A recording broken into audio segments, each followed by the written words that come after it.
Hello, everyone, Your Excellencies, distinguished guests, ladies and gentlemen. Welcome to the Thought Leadership webinar on transforming education in Africa, focusing on innovative financing for education in Africa.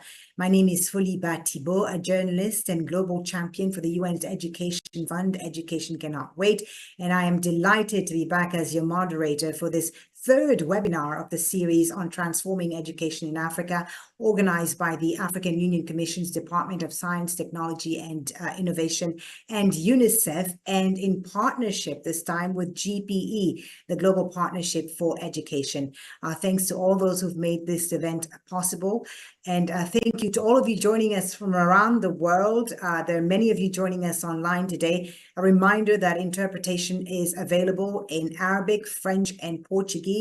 Just click on the icon at the bottom of your screen and then choose your language option. And you would have also noticed that we have a sign language interpreter for this session. So everything is sorted and we are ready to go. Now, as you all know, the African Union has declared 2024 as the year for education. This provides a critical opportunity for the AU and its partners to mobilize governments and development partners so they can share knowledge and insights into how education can be transformed in Africa in the 21st century and make progress towards Sustainable Development Goal 4. Now, during our first webinar, which was back in December 2023, we discussed some of the revolutionary and innovative solutions that are feasible for the African context to bring relevant learning for all children and young people. We heard from a diverse group of voices about groundbreaking solutions to promote equity in education, for example, and some of the tools and methods that countries such as South Sudan and Sierra Leone have been using to accelerate transformation in education. Our second webinar, which was in June of this year, focused on second chance education, exploring what works in ensuring continuity of learning and the relevant and flexible options for all children and young people, especially the most vulnerable in conflict zones like Sudan, for example. But ladies and gentlemen, as you all know, in order for these solutions and approaches to be successful and truly transform education across Africa, there needs to be increased sustainable financing and systemic investment in education. Current funding sources such as government budgets and donor aid are simply not enough to meet the growing demands of education systems. And so this is where innovative financing can help fill the gap. And so the third webinar today of the series, building on the momentum created in the first two events, will explore how innovative financing can contribute to transforming education in Africa. We'll talk about some of the innovative and successful approaches such as blended finance or public-private partnerships to expand financing for education and improve the equity, efficiency, and effectiveness of spending. So, ladies and gentlemen, over the next 2 hours, we'll hear from thought leaders and education financing experts from Africa and beyond who've implemented bold and diverse ideas when it comes to financing and investing in education. And of course, we're also very much looking forward to hearing from all of you in the audience who are joining us today. Please post your questions and comments in the Q&A chat box on your screen. And of course, we'll share some of them with our panelists a little later in the discussion section of the webinar. So go ahead, don't be shy, just put in your questions and comments in the chat box and we'll be making sure that we share them because we want you, of course, to be part of this conversation that we're having today. Without further ado, please join me now in welcoming His Excellency Professor Mohamed Belhossein, the African Union Commissioner in charge of Education, Science, Technology, and Innovation, who's going to be opening our session today. Your Excellency, the floor is yours. Hello, do you hear me? Yes, we hear you loud and clear. You have the floor. Thank you. Thank you. Hello, everybody. I don't know, it's mornings in some places, evening or afternoon in other places. It's my pleasure to welcome you all to this third edition, as was mentioned before, of Thought Leadership webinar series on transforming education in Africa, jointly organized with UNICEF and GPE. This is part of our spotlight activities in the implementation of the African Year of Education 2024. I'd like to welcome EU Commissioner Urpilainen, UNICEF Regional Director, GPE High-Level Envoy, our honorable ministers, and other panelists. I would like to particularly thank Commissioner Urpilainen for her commitment and support, as well as Professor Jeffrey Sachs. Indeed, despite their very busy schedule, both have accepted to give us a bit of their time and share their experiences and thoughts on our subject of the day. Thank you very much. Colleagues, ladies and gentlemen, it's worth recalling that education is a human right and the foundation of progress, innovation, and development. However, while this importance of education is universally acknowledged, the financing of education, particularly for Africa, a continent with diverse economic realities and growing populations, has often been a challenge. As we start this webinar, it's important to focus on some facts and figures. It is estimated that Africa will account for more than 90% of global external financing needs for education by 2030. 2030 being, as you know, the date of end of the program of SDGs. An additional $40 billion will be needed per year to finance education in Africa by 2030 to support the achievement of SDG 4 for education. While African countries need to allocate 6% of their GDP to education to achieve their development goals, only 20% of these countries have reached or taken over this target, while 48%, i.e. almost half of the countries in the region, spend less than 4% of GDP on education, including aid funds. And as of 2021, Africa government's average spending on education as a share of GDP remained stubbornly low at 3.7%, showing little change since 2012. So for almost 10 years, the situation hasn't changed drastically. With regards to the human resources, if government spending on teachers at the pre-primary level doesn't increase in Eastern or Southern Africa, the average pupil to teacher ratio is projected to increase from around 40 pupils per teacher in 2020 to more than 110 pupils per teacher in 2030, as classrooms absorb the growing number of school-age children as well as out-of-school children.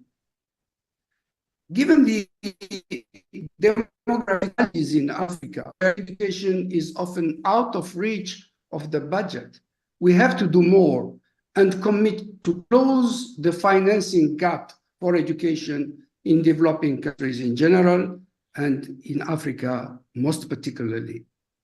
This context shows that there is still a lot to be done. What creative solutions can be proposed that move beyond the typical governmental and donor funding models?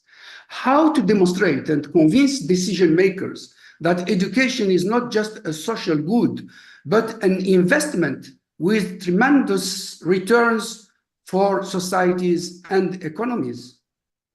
We acknowledge that the public sector has a responsibility and plays a vital role as the main duty bearer for the right of education, but it can't act alone.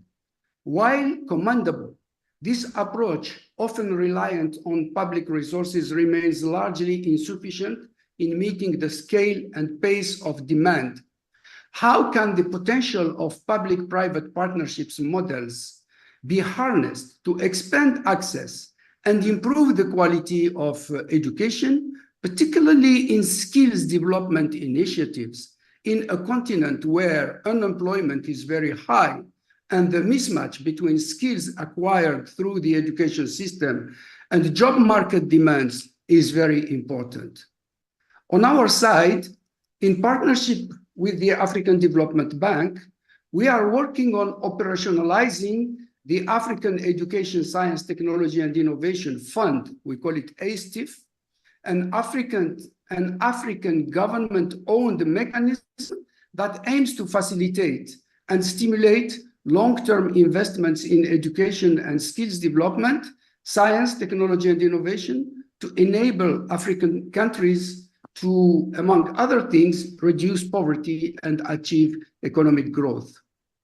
It is also imperative that as we mobilize funding for education, we build capacities of member states on improving equity, efficiency, effectiveness, accountability, and transparency of spending. As we delve into innovative ideas and strategic insights on new financing models, let's strive towards building an education system that not only meets the needs of today, but also prepares Africa for the challenges and opportunities of tomorrow. And we know that these are real concerns given the evolution of technology, the evolution of methods of teaching, and so on. So I look forward to hearing from experts and mechanisms could be proposed and advocated for to bridge the financial gap and improve the quality of our education ecosystems. Once again, welcome all to this webinar, and I wish you fruitful deliberations. Thank you for listening. Thank you very much, Your Excellency, Professor Mohamed Beloussine, for your opening remarks there and for highlighting the objectives of this webinar. As you said, we have to do more to fill the financing gap, and there needs to be creative solutions in order to do that, which we will hopefully hear about in our discussion today. I'd now like to invite Her Excellency, Ms. Jutta Urpilainen, the EU Commissioner for International Partnerships, to give her opening remarks. Thank you very much, distinguished guests and friends and colleagues. Dear Mohamed, thank you for your invitation and introduction. I have to say that I'm very happy to share some thoughts today on the important theme right after my last week visits to Ethiopia and Senegal. I think, Mohamed, you highlighted very well that Africa's young people hold the potential to transform their continent. By 2050, the continent will hold a quarter of the world's population. So 25% of the world population lives in Africa.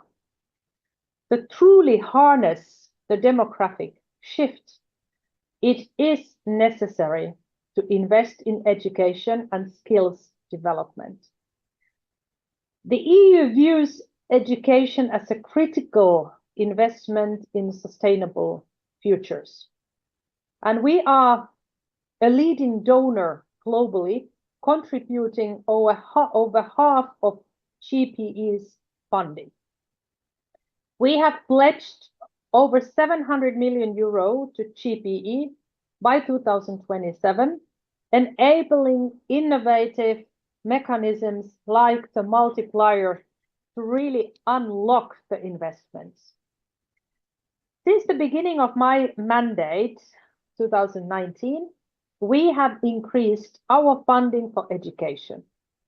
We have gone from 7% to 13% of our international partnerships budget. And we engage with nearly all the African countries through bilateral or regional education programs. We have also put education at the core of our Global Gateway investment strategy.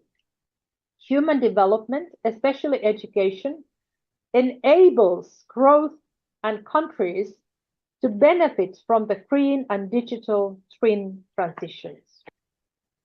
The EU has three priorities which actually fit well together with this African Union Year of Education.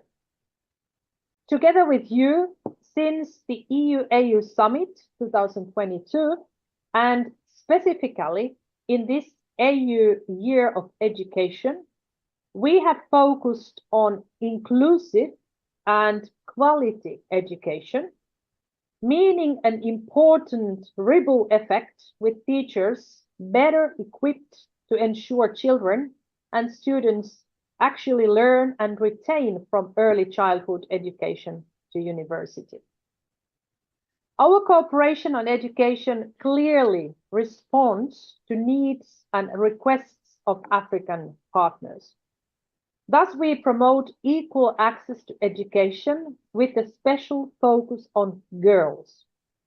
But access is not enough, only enough.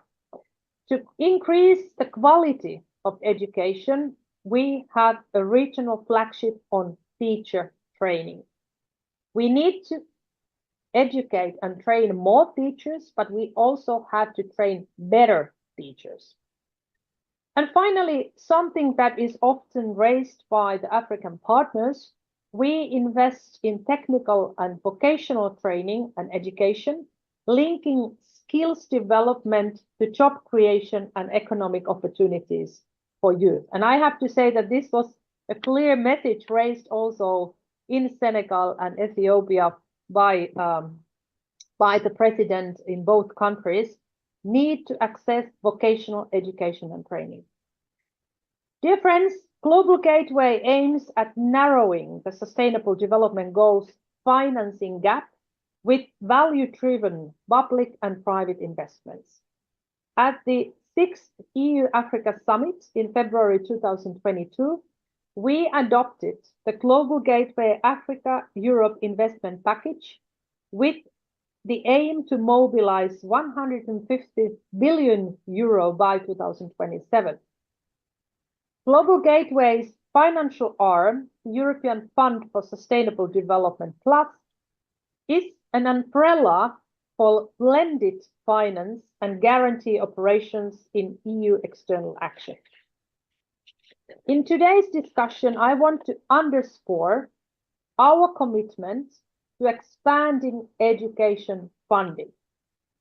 As the moderator was also highlighting in her introduction, we must prioritize it in the international financial discussions, including at the 4th International Conference on Financing for Development next year. We need to find new innovative financing tools for education.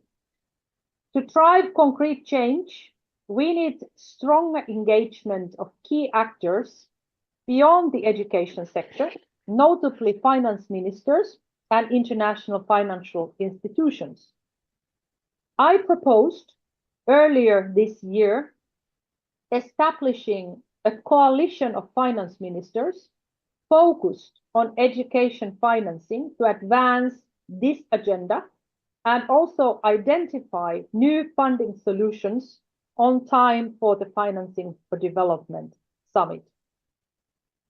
To conclude, I really want to end by saying that even though education is the most important tool to empower young people, we need also other tools.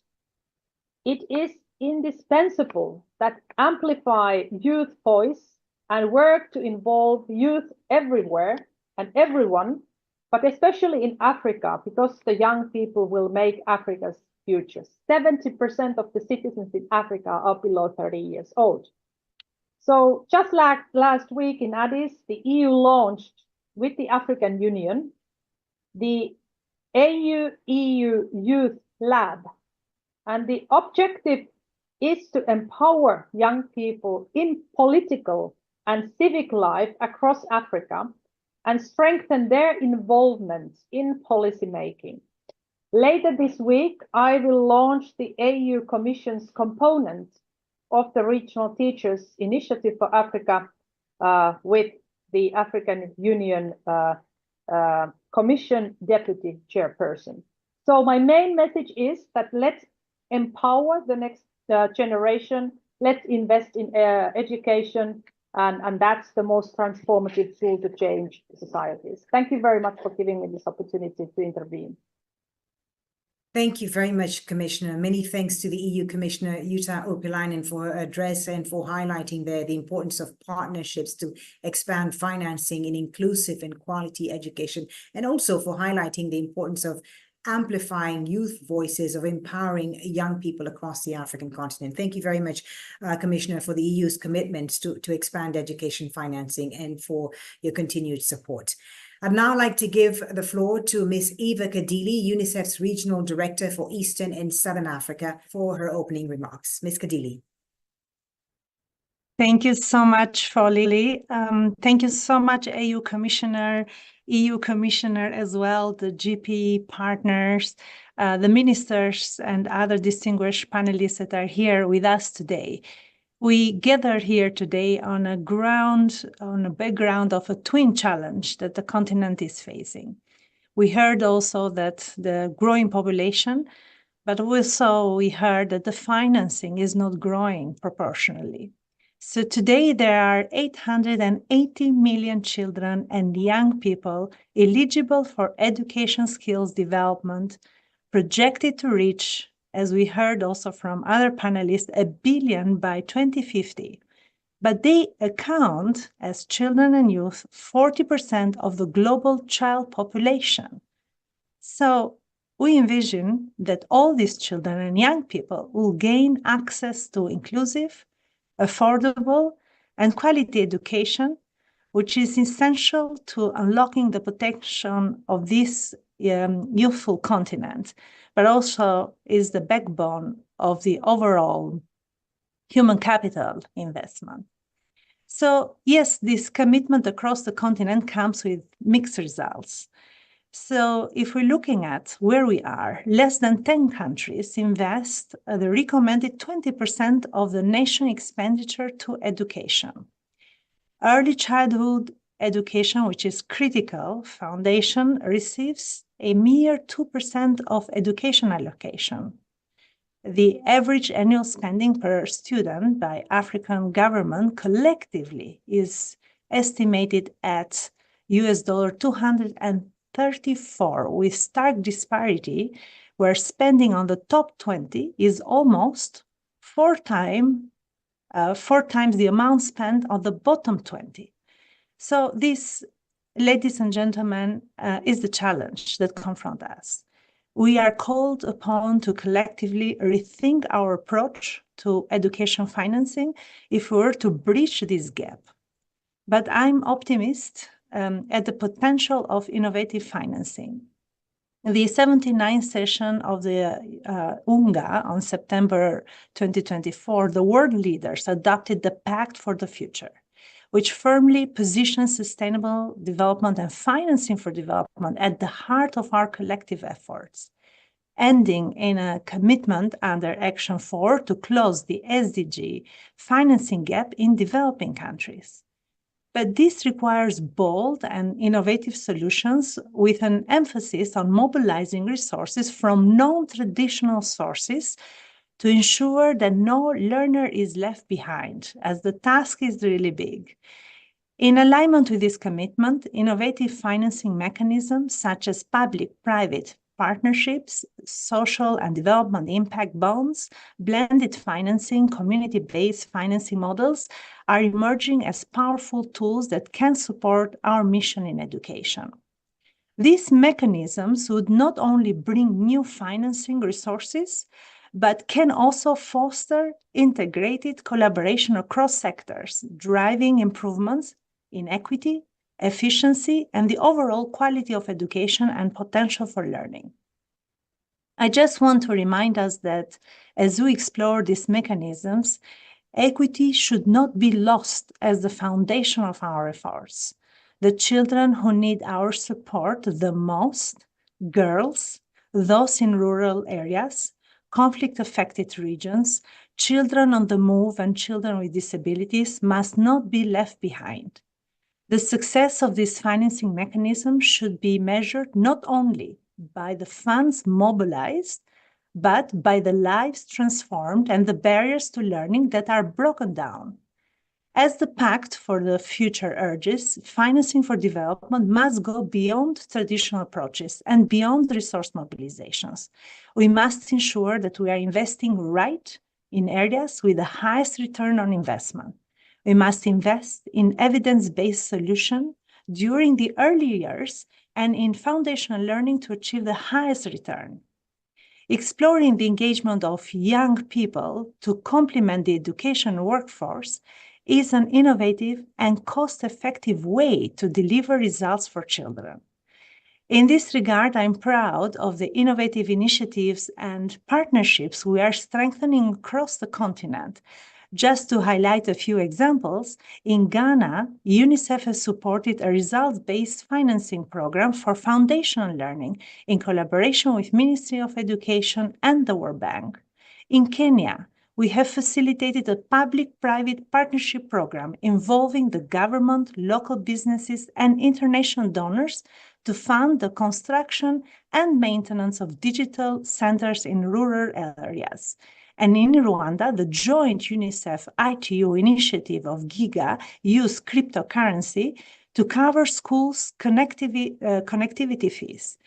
And through this webinar, co-hosted by the African Union Commission, GPE and UNICEF, we are sharing other scalable financing solutions for more sustainable and equitable education for all learners in Africa.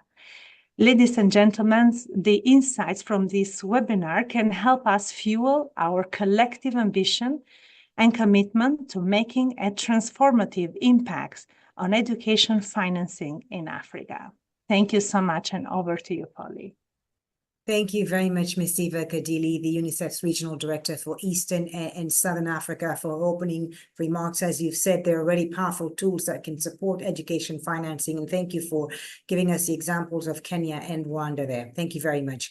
I'd now like to invite GPE's high-level envoy, Mr. Serigne Mbaye Cham, former Minister of Education of Senegal, to give his opening remarks.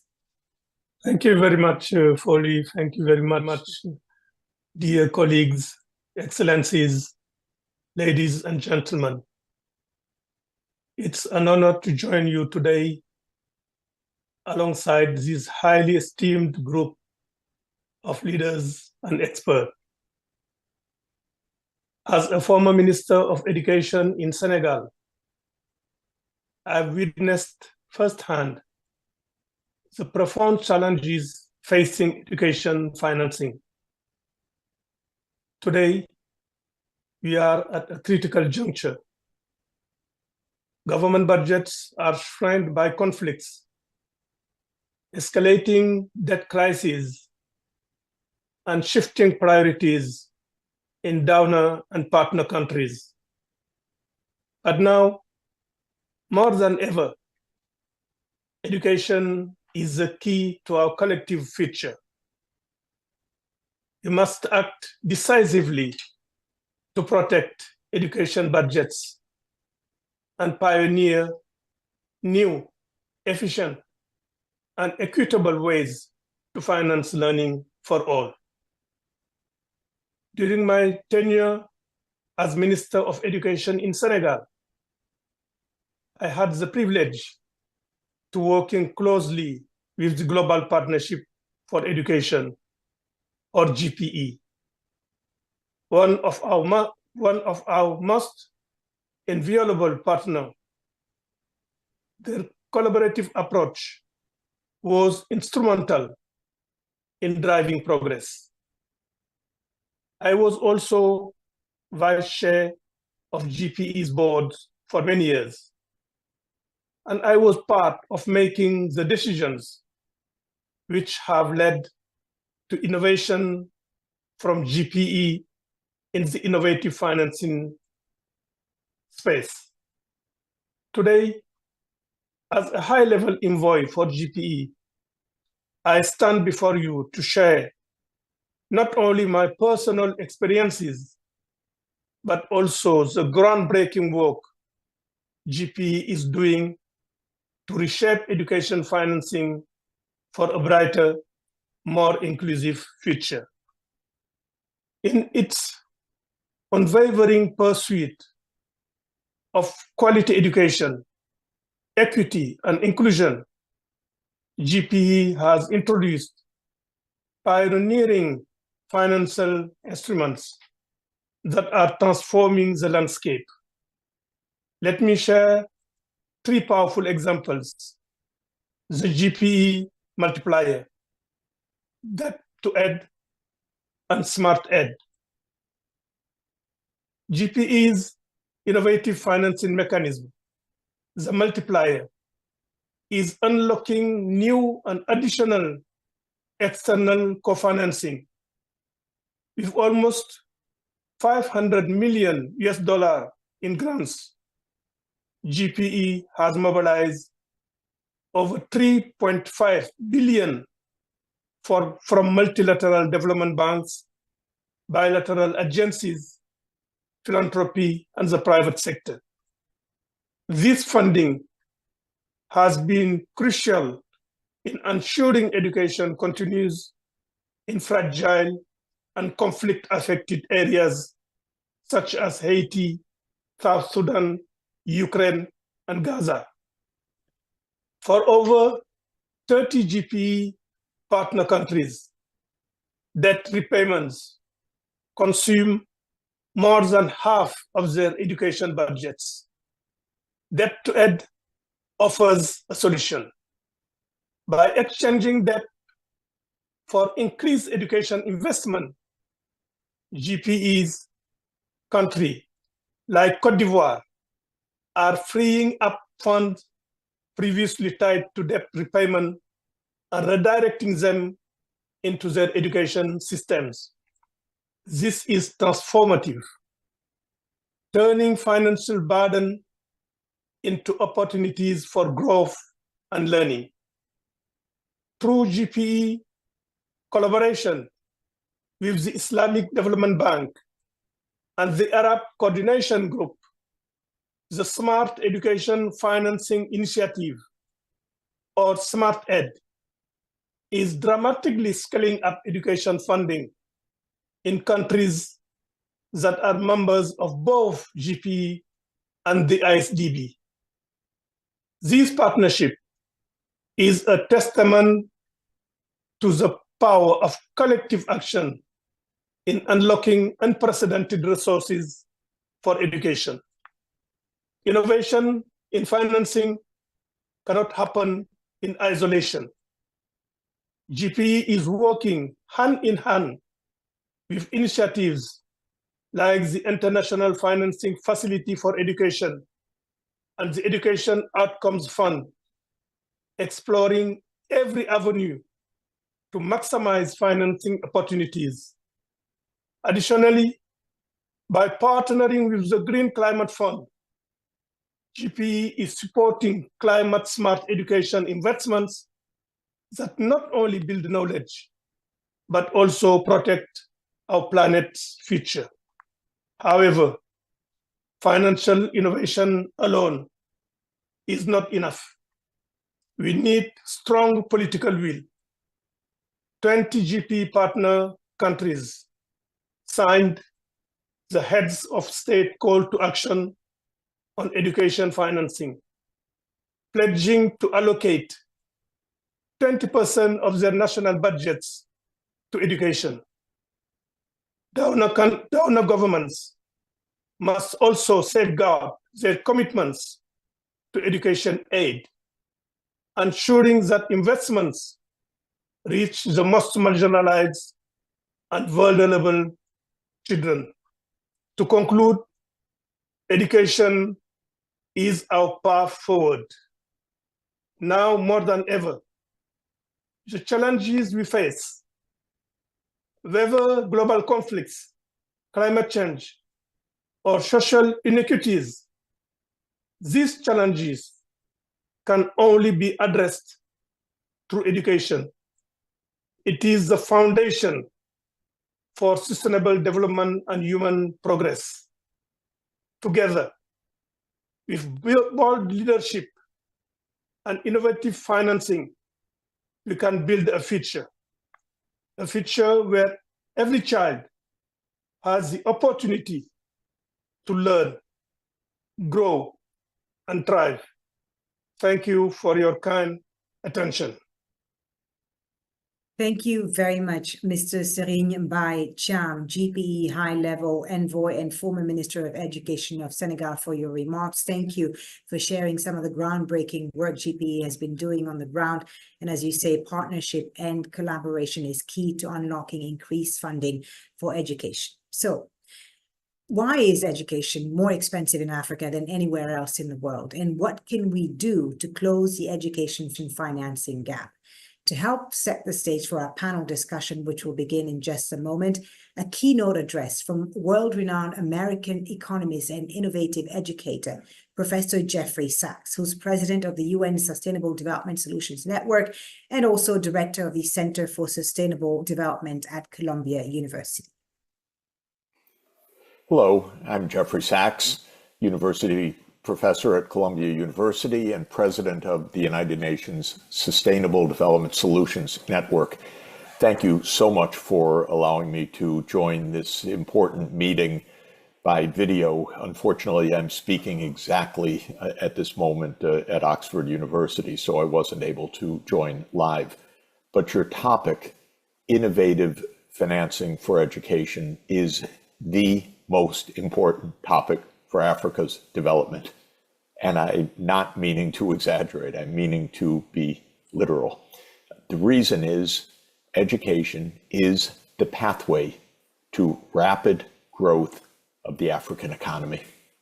We know that human capital is the most important capital of any economy. And we know that Africa has tremendous headroom for a massive increase of education per young person on the continent. If this investment is made in the coming generation, Africa can achieve 7 to 10% per year economic growth on a consistent basis between now and 2063, the 100th anniversary of African unity.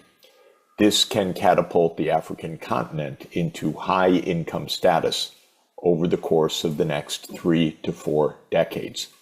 And let me put it another way. Without the investments in education, there is no other pathway for Africa's economic development. Yes, natural resources will play some role, but they will never be sufficient to put Africa into the kind of economic prosperity that it wants, needs, and that is within reach. Now, the returns to education are enormously high. When you add an extra year of schooling, on average, earnings go up 10 to 12% across the rest of the lifetime on the basis of that extra year of schooling. This is the result of, or the findings of decades of empirical work on labor markets around the world. When you ask what that means in terms of rate of return on investing in education, that is, you spend an extra year and you get an increment of, say, 10 or 12% on the earnings, the rate of return on that investment turns out to be 20% or higher on any plausible calculation. In other words, investing in the education of Africa's young people is simply the highest rate of return available for not only that young African student, but also for Africa as a whole in terms of its economic development. So what's the problem? The problem is straightforwardly that Africa's governments right now do not have the resources in their budgets to be able to ensure universal, quality, free education through at least upper secondary completion, much less perhaps 30% or even more of Africa's young people then going on to an advanced degree, which is how it should be. Why don't African governments have this fiscal space? The reason is that providing free, quality, universal access to education through upper secondary, and again, let me emphasize, a significant proportion beyond that, is expensive as a share of the budget or a share of GDP. And this is especially true in the African context. The old guidelines that the UN or the OECD or others have given to what is an appropriate effort on education finance don't work in the African context. African governments have been told, well, spend at least 4 to 6% of GDP on education, or spend 20% of the budget on education. This is not enough in the real African context. Africa needs 10 to 15% of GDP. Of GDP, that means half or 3/4 of the budget of a typical country in order to be able to achieve free, quality, universal education through upper secondary or higher. Yes, the returns on that spending is huge, but the returns come in the future. In the current state of low income or lower middle income in Africa, it's not affordable. Why is education more expensive in Africa? 2 reasons. One, there's a very high proportion of young people in the population. This is the legacy of high fertility rates. So if we look at the share of school-aged people in the total population in Africa, it is 35 or even 40% of the population, whereas in Europe and the United States, it's something like 20%. So the number of children to educate relative to the size of the population is much higher in Africa. Second, teacher salaries relative to average earnings are higher in Africa. Why? Because teachers require a tertiary education to be able to provide a quality education.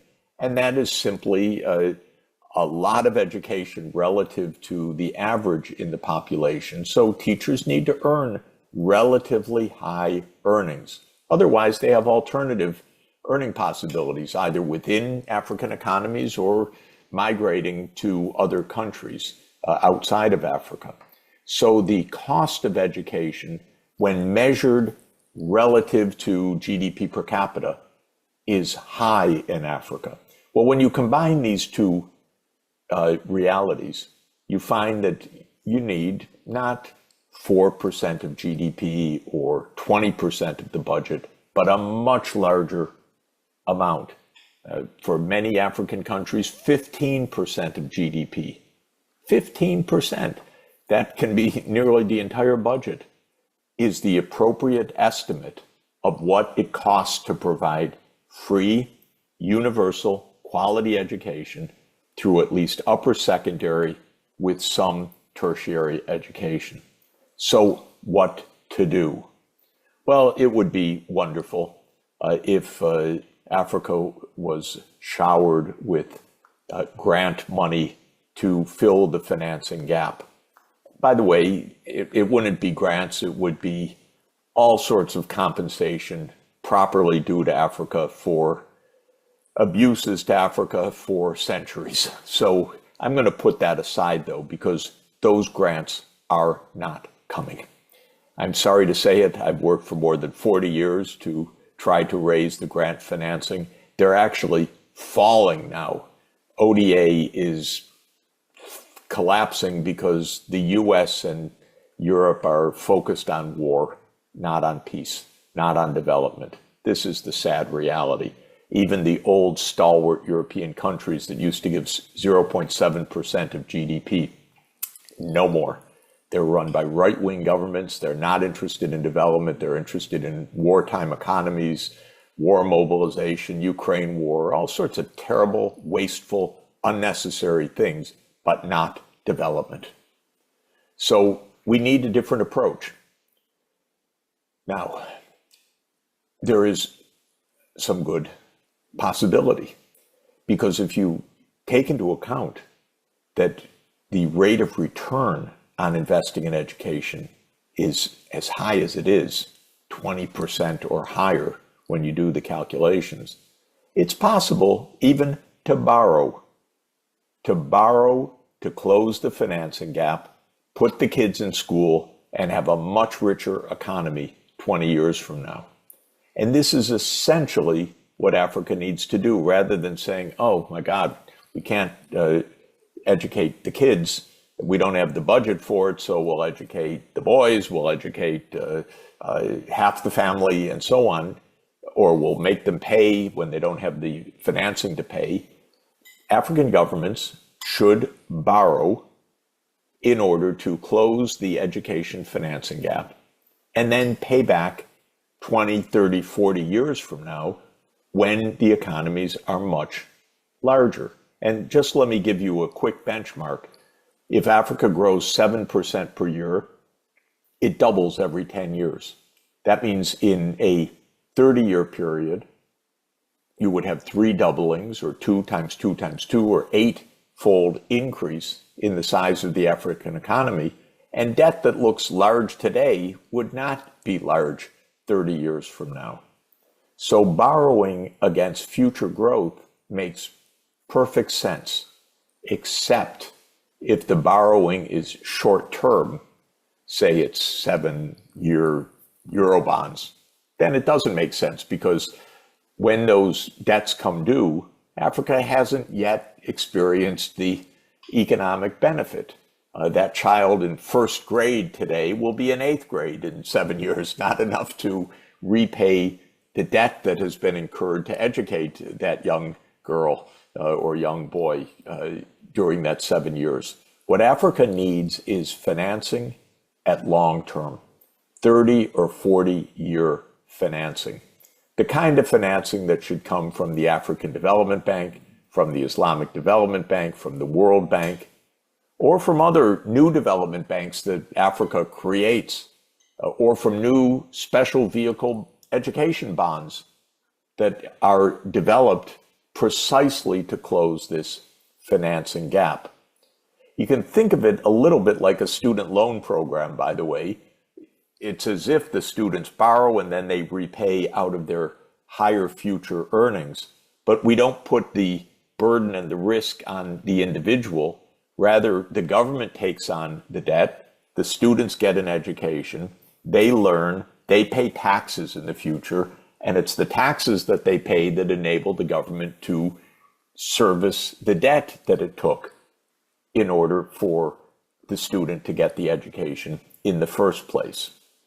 So the basic idea is long-term loans at low interest rates in order to be able to close the fiscal gap, in order to be able to ensure universal education, in order to be able to ensure that Africa is at least 8 times larger economy in 30 years, but it could be much more. If you grow at 10% per year, the doubling time is every 7 years.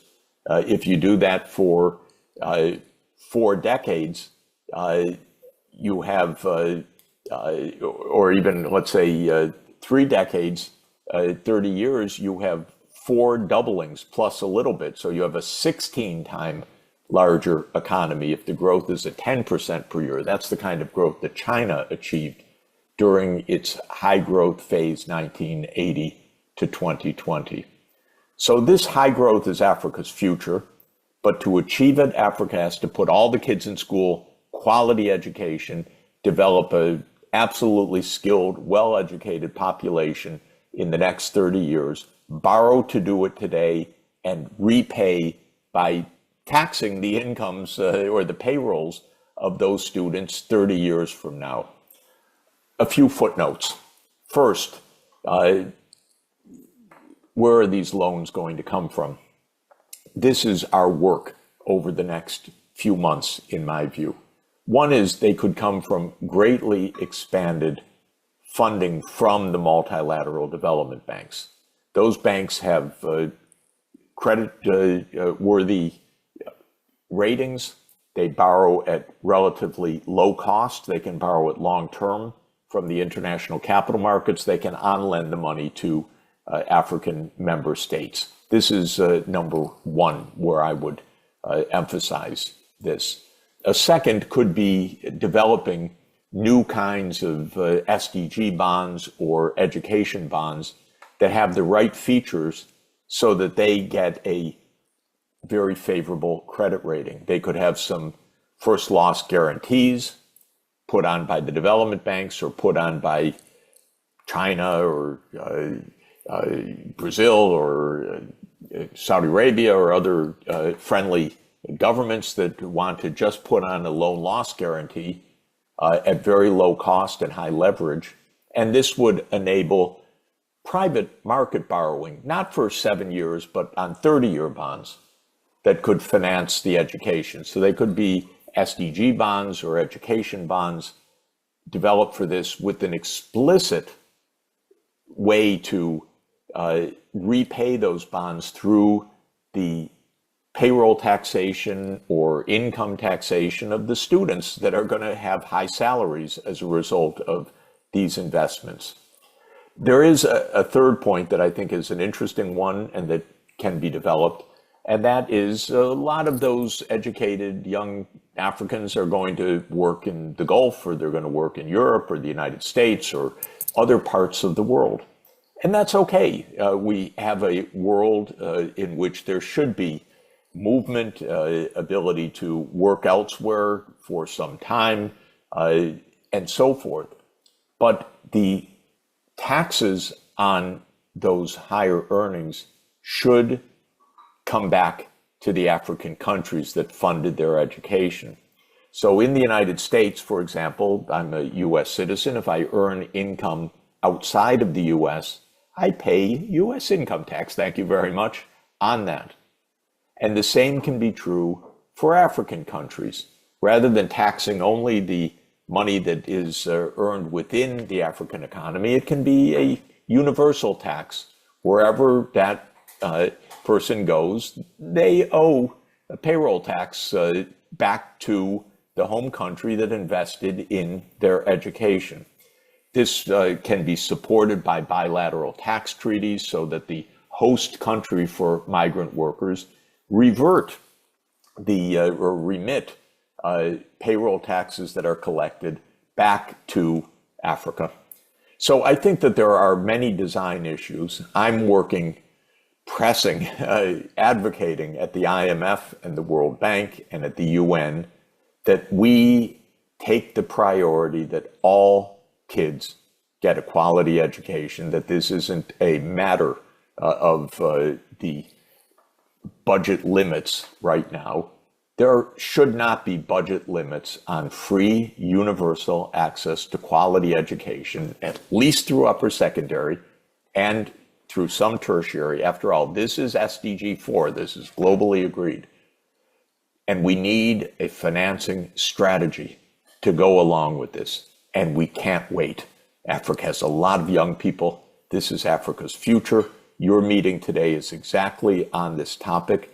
Don't shy away from achievement of the goal that Africa becomes a highly educated continent and a highly prosperous, high-income continent in the next decades. This is within reach. It's so important for Africa and so good for the world.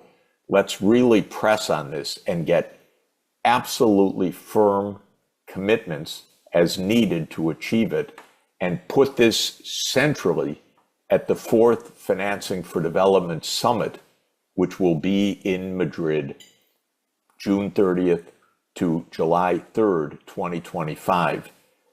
The Pact for the Future that was just agreed at the UN emphasizes the global commitment to everything that I just said. Now we have to show that they mean it and put forward a specific plan to achieve it. Once again, thank you so much for letting me share these thoughts with you. Your meeting on innovative financing for education is central, and I want to do everything that I can personally to help support this initiative. Thank you so much. Thank you so much. Many thanks to Professor Jeffrey Sachs for perfectly setting the stage for our panel discussion now. So what is the current state and challenges of innovative finance methods in Africa, and how do we best mobilize resources to transform learning for African children and youth? How can innovative financing contribute to transforming education across the African continent? Let me now introduce to you our distinguished panelists. We have Her Excellency, Madame Marietou Kone, Minister of National Education and Literacy of Côte d'Ivoire. Dr. Joy Kategekwa is Director of the Regional Integration Coordination Office at the African Development Bank. Also with us is Mr. Karim Sharfadi, Deputy Director at the Ministry of Social Affairs of Tunisia, who's responsible for managing programs for needy and low-income families. And we also have with us Mr. Charlie Hebershen, Associate Partner and Global Co-Lead for Dalberg's Education to Employment Practice. A warm welcome to each and every one of you. Thank you so much for your time today.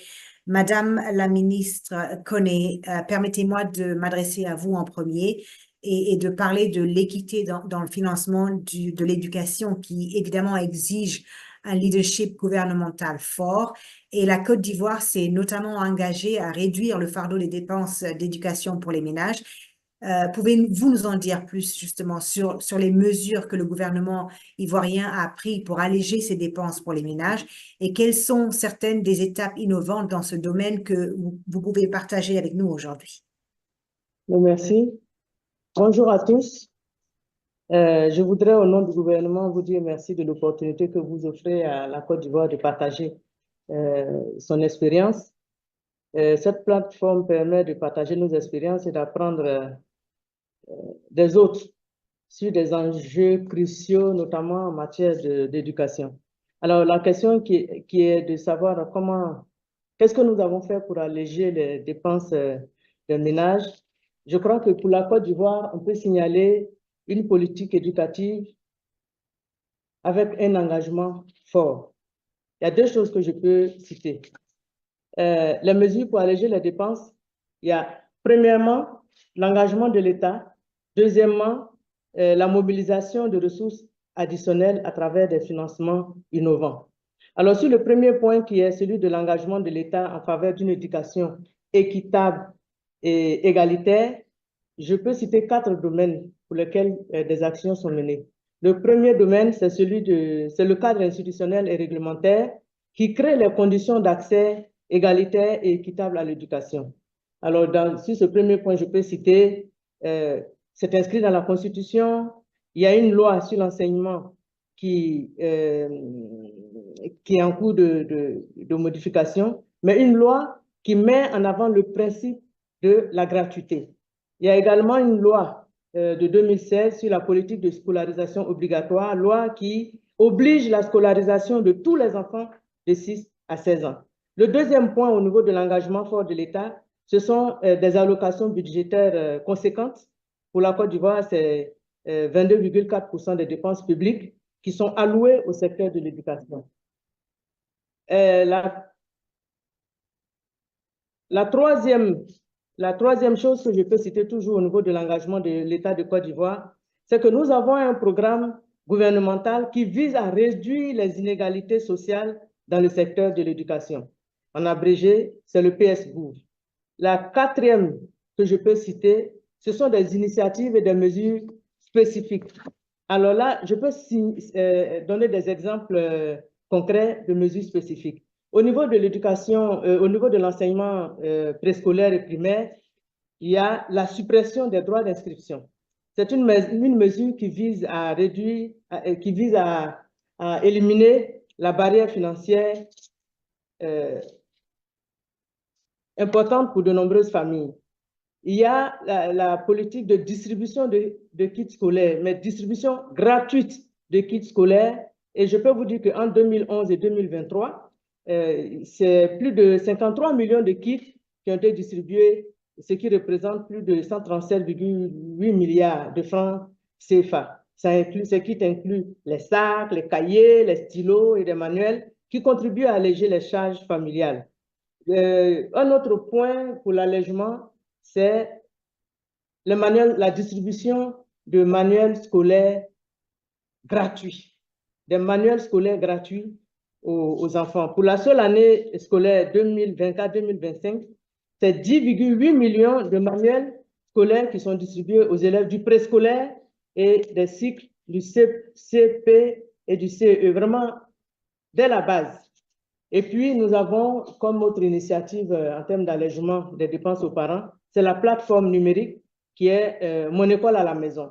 Qu'est-ce que c'est concrètement? C'est une plateforme qui offre des ressources pédagogiques en ligne pour les élèves du préscolaire, du primaire, du collège et du lycée. Une plateforme qui permet l'auto-formation continue et accessible également aux enseignants et aux parents.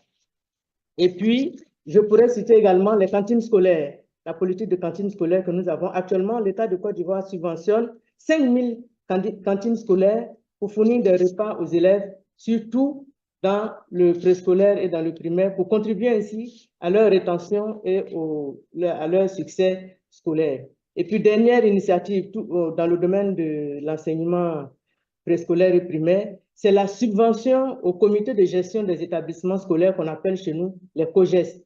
Concrètement, l'État a alloué, par exemple, pour l'année 2023-2024, 18,4 milliards de francs CFA au COGES pour réduire, l'objectif vraiment c'est de réduire de façon considérable les contributions exceptionnelles qui sont demandées aux parents.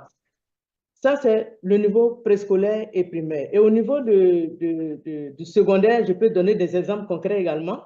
Il y a les bourses pour les familles, les élèves issus de familles vulnérables. Ce sont des bourses scolaires qui sont octroyées à ces enfants. Il y a la prise en charge des frais de scolarité pour les élèves qui sont affectés au privé. Ça, c'est une mesure spécifique pour la Côte d'Ivoire, parce que dans les autres pays, quand on a fait le benchmark, en général, on ne fait pas l'État ne prend pas en charge les enfants qui vont dans le privé. Mais la Côte d'Ivoire prend en charge ces enfants-là. Et je peux vous dire que dans le cadre de la concession du service public au privé, on a pris en charge pour l'année 2024-2025 257 481 élèves pour un montant de 30,8 milliards, soit 120 000 francs CFA par élève. Ça, c'est une innovation pour la Côte d'Ivoire. Nous avons également pour le secondaire la bourse nationale des manuels scolaires que nous avons introduite. C'est faire en sorte que c'est un dispositif qui permet aux élèves du premier cycle secondaire de louer des manuels scolaires pour une somme modique de 10 000 francs CFA au lieu de 48 000 francs que les parents auraient payés. Et chaque élève bénéficie d'un kit contenant 8 manuels. À la fin de l'année, l'élève retourne les manuels tels qu'il les a reçus. Et puis enfin, il y a un avant-dernier point, c'est les collèges de proximité. L'État de Côte d'Ivoire a misé dans la construction des collèges de proximité afin de rapprocher l'école des familles, surtout dans le milieu rural, et c'est bénéfique pour les filles en termes de grossesse en cours de scolarité. Réduire la distance, améliorer donc à la fois le maintien à l'école, mais également les performances de tous les enfants, mais surtout des filles. Et puis le dernier point que nous avons intégré depuis la rentrée scolaire en cours, c'est le recrutement régionalisé des enseignants, une réforme qui vise à réduire le déficit d'enseignants, notamment, j'insiste encore, dans les zones rurales, tout en évitant aux parents de supporter le coût des enseignants bénévoles. C'est une mesure qui permet une meilleure répartition des enseignants et qui améliore un enseignement de qualité.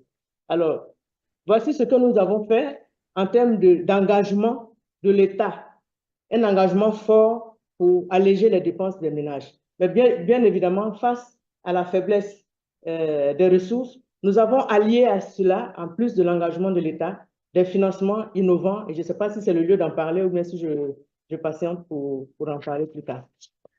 Brièvement, vous avez encore un tout petit peu de temps et après je vous reviendrai pour un suivi. OK, d'accord. Bien sûr, le financement innovant, la Côte d'Ivoire c'est un financement innovant pour promouvoir l'équité. Je crois que le ministre, l'ancien ministre de l'Éducation du Sénégal en parlait tout à l'heure dans son intervention.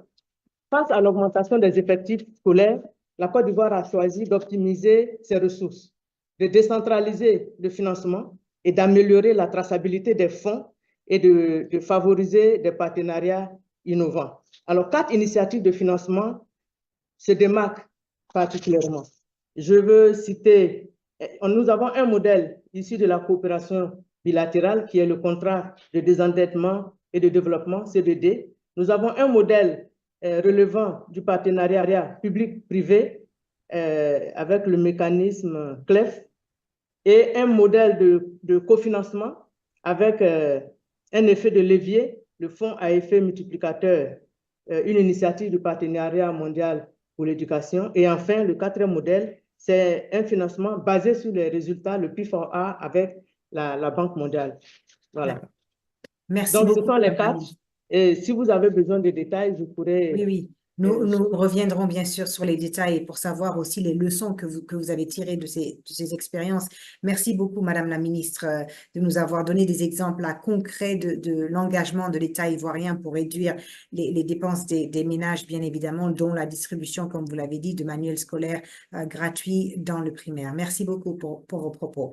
Dr. Joy Kategekwa, I'd like to come to you next, and we'd like to focus with you on innovative financing for post-secondary education.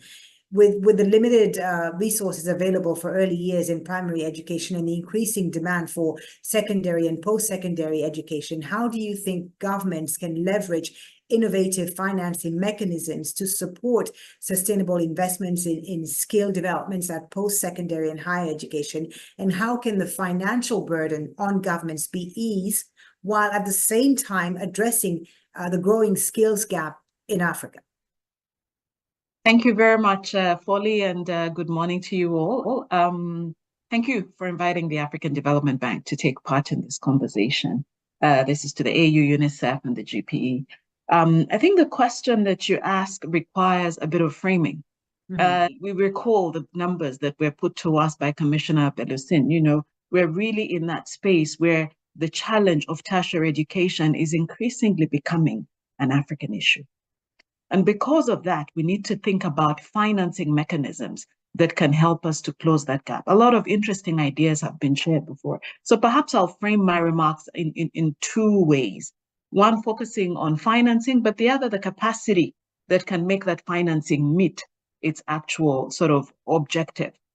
Let's not forget that we're also talking about an Africa that's increasingly readier to utilize what would come out of those better educated, better trained Africans. We're in the era of the African Continental Free Trade Area. And this means that as Africa starts to take off on its industrialization journey, we need a new type of skills. We need a new type of learning. And so in terms of financing, I think the first thing is to go back and situate what the bank does in terms of its windows. So you have the African Development Bank, you have the African Development Fund.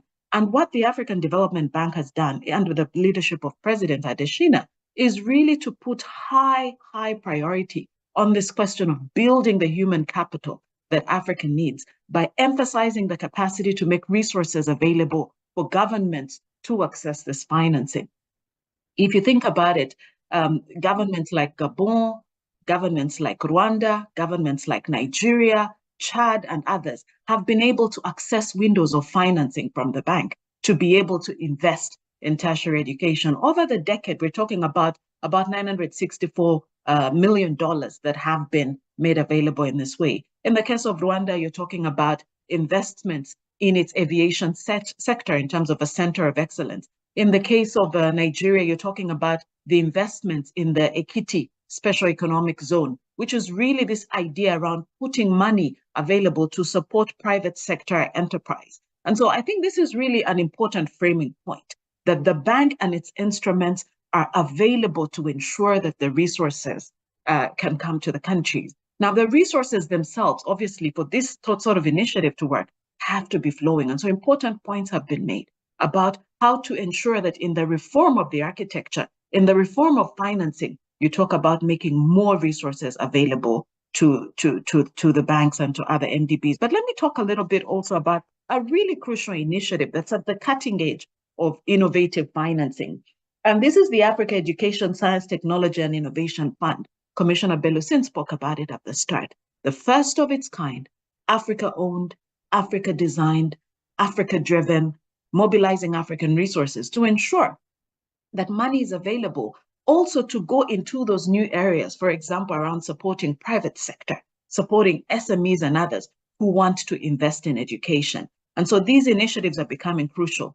There is also another important point to make: trust funds. Trust funds are also important. So, for example, we have the Japan Africa Dream Scholarship. And this is important because what it does is signal, the shareholders' interest in trying to innovate in how we can improve the skills gap. So issues around, scholarships made available to students, for example, in Tanzania, Egypt, and others. And so these are some of the ways in which the bank is innovating. When we look at the Jobs for Youth program in Africa, here the bank has a huge ambition to train 50 million young people with the skills of the future, and through that create 25 million jobs. There's a few other initiatives that one can talk about, but I think the goal is we're going very much into making financing available, but we're also ensuring that we're equipping these young people with the skills that are needed from a capacity building perspective to ensure that they have the skills to apply in industry today. Thank you very much.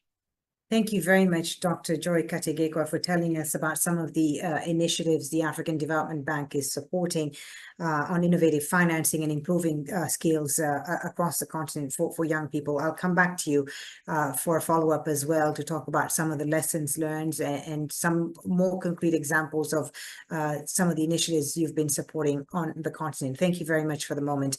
Monsieur Karim Shafadi, let me come to you next. Mr. Karim Shafadi, Deputy from the Ministry of Social Affairs of Tunisia, Deputy Ministry of Social Affairs. Thank you very much for being with us. Merci pour votre temps aujourd'hui. J'aimerais parler avec vous du financement communautaire, le financement participatif communautaire.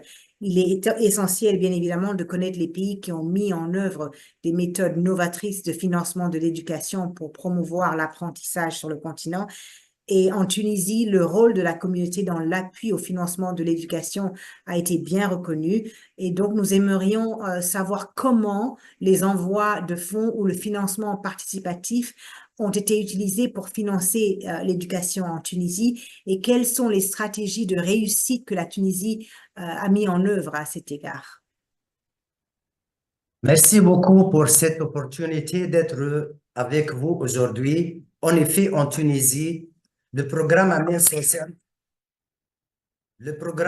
Social représente le programme phare du ministère des Affaires sociales qui vise à mettre en place un ensemble de services sociaux tels que le transfert monétaire, les services de soins gratuits et semi-gratuits, l'autonomisation économique et financière et d'autres aides en nature.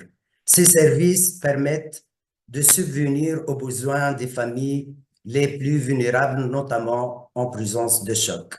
Dans ce cadre, et à l'occasion de la rentrée scolaire, les élèves et les étudiants issus des familles inscrites au programme Amen Social reçoivent une allocation 200 dinars pour les élèves et 120 dinars pour les étudiants, ainsi que des abonnements de transport gratuits.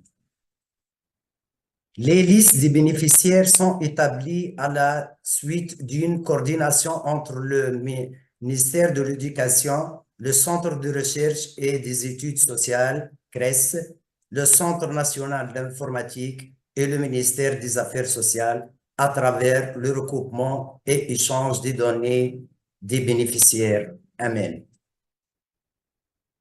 Depuis 2020, un appui supplémentaire de 50 dinars par élève en complément de 50 dinars accordés par le ministère a été fourni par des bailleurs de fonds, KfW et USAID, à travers l'appui technique au bureau de l'UNICEF Tunisie.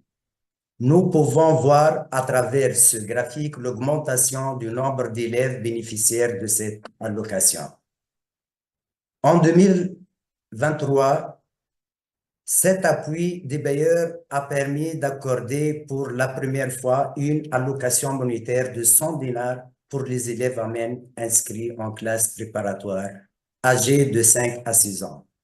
Compte tenu de l'importance des allocations monétaires pour les enfants scolarisés 5 à 18 ans et des impacts positifs observés sur les bénéficiaires, le gouvernement tunisien a décidé d'institutionnaliser en août 2024 le bénéfice de ces allocations pour les enfants en classe préparatoire, ainsi que le doublement du montant d'allocation scolaire, passant ainsi de 50 dinars à 100 dinars. En parallèle, avec les allocations de la rentrée scolaire, les enfants âgés de 6 à 18 ans reçoivent depuis juillet 2022 une allocation monétaire mensuelle de 30 dinars par enfant afin de subvenir à leurs besoins en termes d'éducation, nutrition, santé.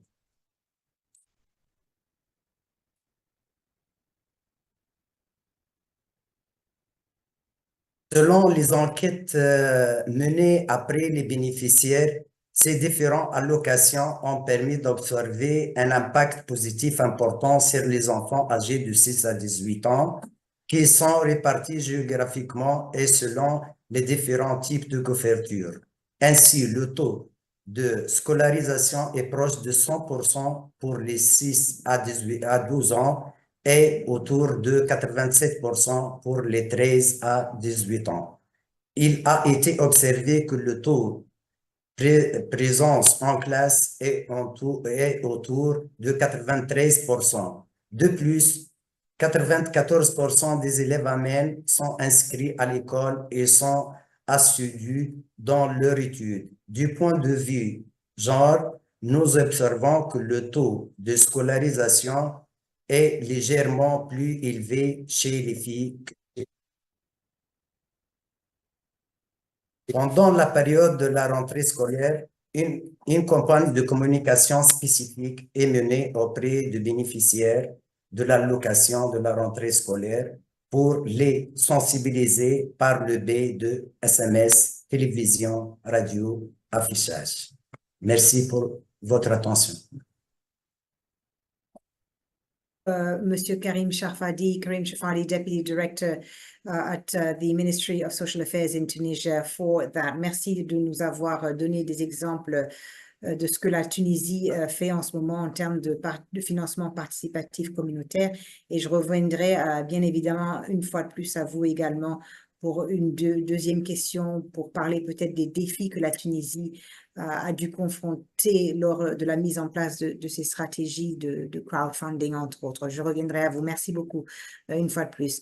Mr. Charlie Hebershen, let me come to you next and talk about the fact that most innovative financing mechanisms are hinged on the achievement of pre-agreed results and outcomes, which is an approach that calls for countries to deliberately shift from traditional budgeting, as we heard from Professor Jeffrey Sachs earlier.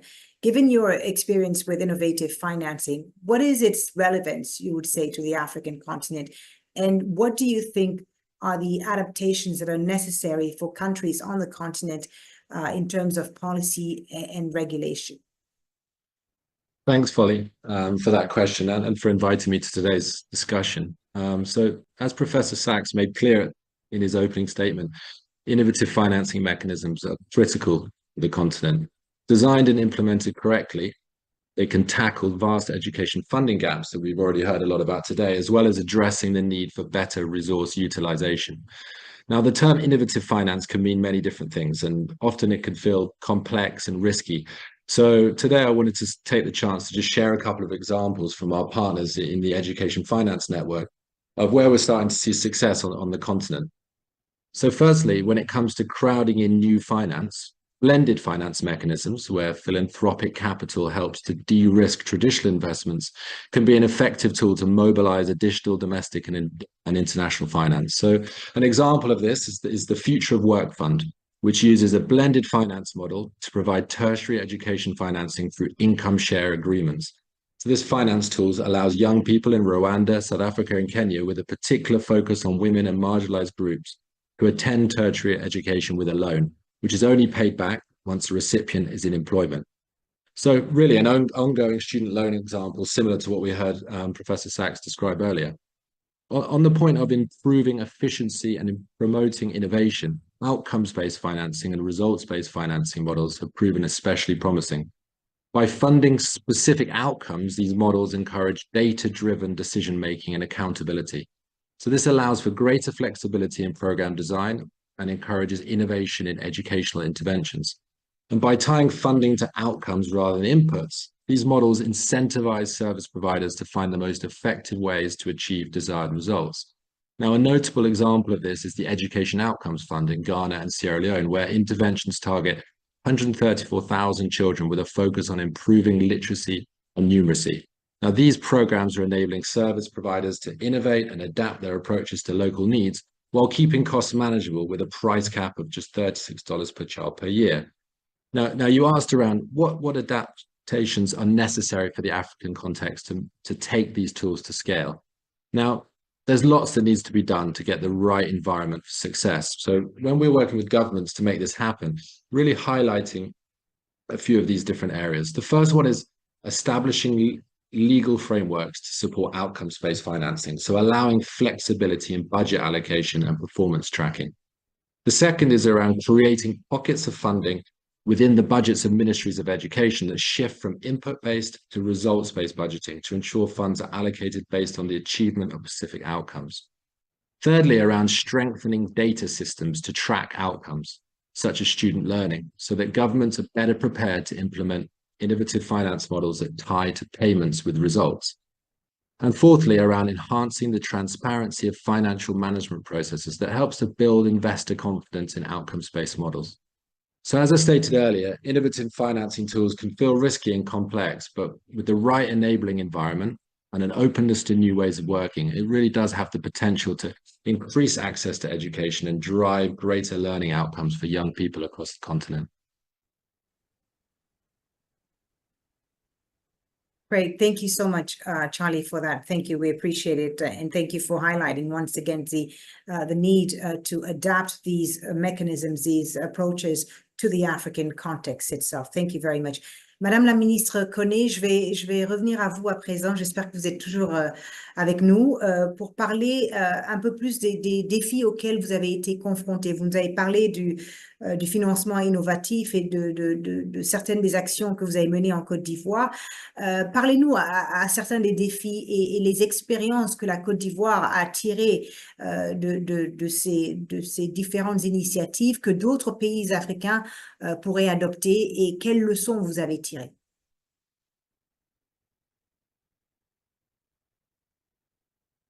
Merci, merci madame. Je crois que je vais commencer par saluer les initiatives de rencontres et de partage d'expériences. Parce que ces initiatives de partage à travers les forats, les dialogues de haut niveau, avec l'implication de tous les partenaires et essentiellement les partenaires non traditionnels. Quelqu'un en a parlé tout à l'heure. En termes de défis, je pourrais dire qu'il est important de mettre en place une plateforme d'échange et d'expérience. Déjà, ne serait-ce que de disposer de l'information pour savoir ce qui se fait et pouvoir mettre en application. Il est important également de continuer le plaidoyer auprès des ministères en charge des finances. Ça, c'est très important parce que le ministère de l'Éducation seul ne décide pas. Donc, le plaidoyer auprès des ministères en charge des finances afin que les allocations budgétaires en faveur de l'éducation respectent la norme entre 15 et 20% au minimum. Il est également important de disposer d'un cadre cohérent, de bâtir une stratégie de mobilisation des ressources qui s'appuie sur les mécanismes de financement innovants. J'ai parlé de l'exemple de la Côte d'Ivoire, qui est de saisir l'opportunité d'intégrer le secteur privé, comme nous l'avons fait avec les quatre mécanismes que j'ai énumérés tout à l'heure. Et puis enfin, une chose que je pourrais citer qui est importante également, c'est de faire bénéficier au pays de renforcement de capacité des acteurs qui interviennent dans la chaîne. C'est vraiment important. Tous les acteurs qui interviennent dans la chaîne doivent bénéficier de renforcement de capacité. Je vais me limiter à ça. Merci. D'accord, merci beaucoup, Madame la ministre pour vos propos. Merci. Dr. Joy Kategekok, let me come back to you now for your follow-up question. You talked about earlier some of the initiatives that the African Development Bank is supporting. Can you share now perhaps examples of initiatives with partners between the African Development Bank and partners which have been successfully used, of course, to support innovative financing, but specifically for post-secondary education? And same question that I posed to the minister from Côte d'Ivoire: what have been some of the hurdles, and how can countries looking to explore such solutions overcome these hurdles?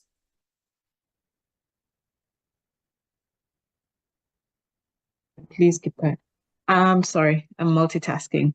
It's morning, so the kids are getting ready. My apologies.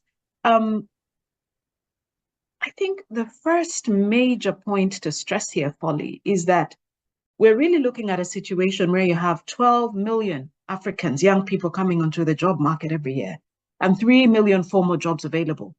And so what this speaks to us is a disconnect between learning and the possibility of earning. And therefore, the initiatives that the African Development Bank is undertaking are precisely to close this gap. I spoke earlier about the financing that has been made available to the government of Nigeria to support special economic zones. Think about these as production sites, industry spaces, where young people can actually be supported to get in and see firsthand and try to build those practical skills that are needed for the market. I think that's the first thing, that bridging the gap from learning to earning is extremely crucial. I think the second example I'd like to give is around the coding for employment. It's an initiative under the leadership of President Adesina, where the bank is going big through partnerships with those global entities that are fast ahead on the innovation side, so Facebook, Google, and others, to really equip Africa with the skills that are needed for now and for the future. So 130 centers will be established across Africa. We've already gone far in at least 4. So when you think about Nigeria, Kenya, Rwanda, Senegal, and I believe Côte d'Ivoire, steps are going ahead also in that direction. So coding for employment. And I think that the final point I'd like to make, another example is the Skills and Employment for Africa. It's really an initiative that is still going in that direction of getting Africa's young people are ready to be employable and productive by themselves. The final point I'd like to make really is that partnership matters. Partnership with private sector, partnership with the universities themselves, with the Pan-African University. We've been investing to support the establishment of a nano lab that's really creating the innovation and the technology to drive Africa's industry. Let me close off by making the final point around money and financing. Money matters. The availability of financing is crucial. It's not possible to go far enough in the absence of the resources that are critical for that. So we have to start to think more about education and investing in education as really investing in now for the prosperity of Africa. And so as we talk about financing development for the future, I think the call to action is to make more resources available to these financing institutions so that together with countries, together with private sector, we can go farther. Thank you. Thank you very much. Thank you. Thank you very much for that. Really important to highlight that the needs are now and not in the future, and we need to act together now. Monsieur Charfadi, je vais revenir à vous à présent pour peut-être que vous nous en disiez un peu plus sur les défis auxquels la Tunisie a été confrontée lors de la mise en œuvre des stratégies de crowdfunding, et également peut-être nous faire part de votre point de vue sur le potentiel d'extension des modèles de retrait et de financement participatif que la Tunisie a bien évidemment mis en place, mais comment d'autres pays africains pourraient utiliser ces modèles et se baser sur l'exemple de la Tunisie? Les défis les plus importants sont les suivants. Le premier défi, c'est la difficulté réside à mobiliser les fonds nécessaires à les inscrire dans le budget de l'État. Mais l'État tunisien a alloué dans le budget de 2024 60 millions de dinars pour les allocations de rentrée scolaire, 550 000 élèves et 30 000 étudiants eux-mêmes. Le deuxième défi, certaines familles inscrivent leurs enfants tardivement sur la plateforme du ministère de l'Éducation, ce qui retarde le versement de l'aide scolaire. Le troisième défi, atteindre les groupes marginalisés qui ne sont pas inscrits ni au programme AMEN, qui est le système non contributif, ni au système contributif. Le quatrième défi, c'est l'incohérence entre la valeur de l'aide fournie et le coût des fournitures scolaires. Merci. Fadi pour ça et peut-être brièvement sur l'exemple comment les autres pays africains qui voudraient appliquer ces modèles-là, comment est-ce qu'ils pourraient faire?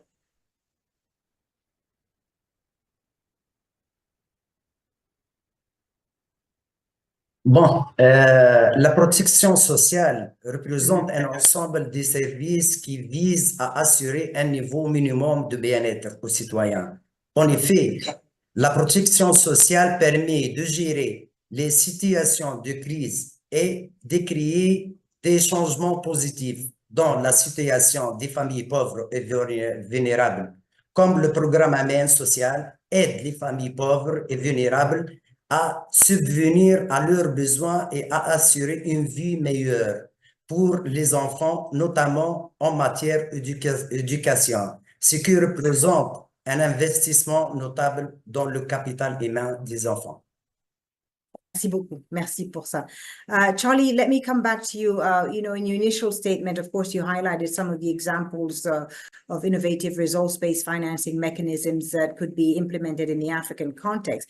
But I wanted to ask you perhaps, what do you think are some of the cautions on innovative financing that we need to be aware of? Why is this not a silver bullet? What are some of the key conditions for it to succeed in the African context? Yeah, thank you. That's a great question. I think, yeah, despite all the potential benefits of innovative finance, I think it's important today that we're clear that it shouldn't be seen as a silver bullet.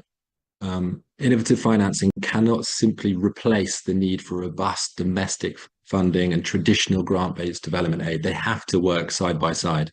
Innovative financing instruments are still relatively new and require further evidence to determine their impact and efficiency. Through our work, we've come across a number of challenges when designing and implementing new tools. Firstly, you know, these are relatively nascent areas for investors. Institutional investors have typically shown a preference for mature and commercially viable sectors such as finance and energy rather than the social sectors, including education. So as new initiatives are launched and there's a bigger track record of success, it will become easier to show a roadmap to investors on investment in education. Secondly, it requires complex stakeholder engagement. Innovative finance requires multiple stakeholders to come together and agree on a set of outcomes to work towards. Now, managing a diverse group of stakeholders with varying objectives can be challenging and requires time and effort. Thirdly, there can be high transaction costs, so the design and management of programs, including monitoring and evaluation, can be expensive, which can make it less attractive to traditional grant making. However, as more projects are designed, there'll be opportunities to productize offerings and create economies of scale, bringing down those overall costs. And then there's the risk of focusing too narrowly on measurable outcomes, which might lead to unintended consequences or short-termism. We often come up against the contradiction between the objective of promoting improvements and innovation in education and the risk of the harmful side effects of increasing inequality by chasing targets. This can create tension between financial risks, such as return on investments, and social risks, such as exacerbating social and education inequality. As Ms. Eva Kadili shared in her earlier address, emphasizing equity and inclusion is critical, particularly for children and youth with disabilities, to ensure these innovative approaches benefit all segments of the population. Now, by leveraging the strengths of both traditional and innovative financing, we can work towards a future where quality, relevant education is accessible to all. But on your point around conditions for success, there are multiple factors that contribute to success, but I'll highlight just two. Firstly, it's this point on quality data. So delivering social services requires identifying and gathering essential data, which includes leveraging existing administrative systems and translating this data into actionable insights. Outcomes-based financing relies heavily on data for accurate measurement and verification of outcomes, making the enhancement of data management systems a key component for design. And secondly, around collaboration. As I mentioned in the challenges, the structure of these programs requires the various parties involved to work together to design and structure the deal. Stakeholders must agree on outcome metrics, thresholds, and pricings, as well as methods for verifying outcomes for payments. And this can really foster collaboration at multiple levels, including between public and private sectors, as well as across various government agencies. Thank you. Thank you very much, Charlie. Thank you for that. I'd like to thank all of our panelists really for those really insightful remarks. Thank you all very much. Her Excellency Marietta Kone, Joy Kategekwa, Karim Shafadi, and Charlie Habishan, thank you. Do stay with us because as Commissioner Öpilainen talked about earlier, it's crucial to amplify young people's voices and empower them as we talk about how to increase funding for education in Africa. And at this time, I think it's really important for us to hear a young person's perspective on financing for education. So please welcome Eliza Chikoti, who's a GPE youth leader from rural Malawi and a committed education activist and philanthropist. Eliza has overcome significant challenges to complete her education. She currently works with the Campaign for Female Education, which is an international nonprofit organization dedicated to eradicating poverty in Africa. Eliza will share her thoughts first, and then she will also ask you, our distinguished panelists, a question. So please stay tuned for that. Eliza, you have the floor.